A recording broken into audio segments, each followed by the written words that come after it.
Ara que ja ha començat la temporada de castells, ens costa molt veure les places buides.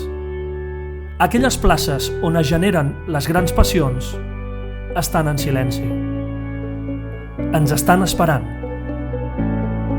Però arribarà el dia que les tornarem a omplir de color, del color de les colles del nostre país.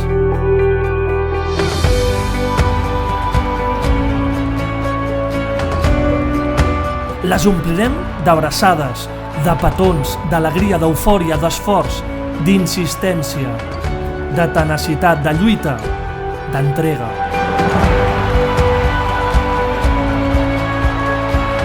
Quan ens retrobem, compartirem més que mai els nostres valors, els que han fet dels castells un exemple universal.